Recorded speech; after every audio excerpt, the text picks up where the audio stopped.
The grouping of troops of the Lugansk People's Republic developing the offensive are moving forward from several directions inside Severodonetsk. Units of the Donetsk People's Republic are fighting for the capture of Maryinka. The advance was 2 kilometers. On the morning of March 16, high-precision long-range weapons attacked Ukraine's military infrastructure. As a result of the strike, communication, retransmission and switching hubs were disabled in Vinnytsa. During the day, aviation and air defense means of the Russian Aerospace Forces shot down one Ukrainian Mi-24 helicopter near Sarany settlement, as well as 6 unmanned aerial vehicles. Operational, tactical and army aviation hit 34 military assets of the Ukrainian armed forces. Among them, 1 multiple launch rocket system, 3 command posts, 1 electronic warfare station, 7 ammunition depots and 19 areas of military equipment concentration. In total, 180 aircraft and helicopters, 166 unmanned aerial vehicles, 1,367 tanks and other armored combat vehicles, 132 multiple launch rocket systems, 502 field artillery and mortars, as well as 1,156 units of special military vehicles of the armed forces of Ukraine were destroyed during the operation. We know for sure that with the support of Western countries, the Ukrainian security service is preparing a provocation with the use of toxic substances against civilians. The purpose of the provocation is to accuse Russia of using chemical weapons against the population of Ukraine.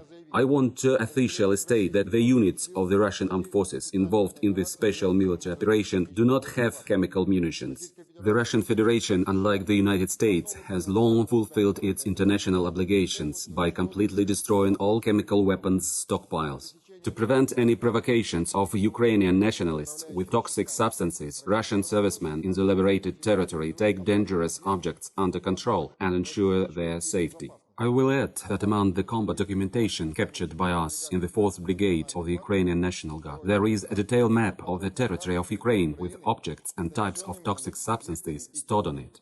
Therefore, any attempt of Ukrainian security service provocation with the use of toxic substances will be revealed. We have repeatedly mentioned facts about the atrocity of nationalists terrorizing civilians for any disobedience or attempts to leave settlements.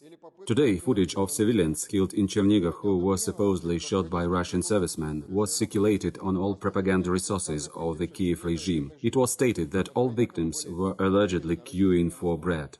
I would like to stress the absence of Russian servicemen in Chernigov. All units of the Russian armed forces are outside Chernigov, blocking roads and are not conducting any offensive actions on the city. There are no traces of ammunition explosions on the video footage, replicated by Ukrainian propagandists. All windows in nearby buildings are intact. There is no damage to the walls. There are no other traces of an explosion on the ground. Thus, all the dead people, victims of the terror of Ukrainian nationalists, or this video footage, are another stage of the security service of Ukraine. We would like to draw your attention to the fact that simultaneously with Ukrainian internet resources, this fake was published on the official pages of the US Embassy in Ukraine on social networks without any verification and obtaining evidence. At the same time, the embassy itself, as you know, has already been relocated from Kiev to Lvov, and it does not notice how Russian servicemen deliver and distribute hundreds of tons of humanitarian aid to residents of Chernigov region in settlements liberated from nationalists.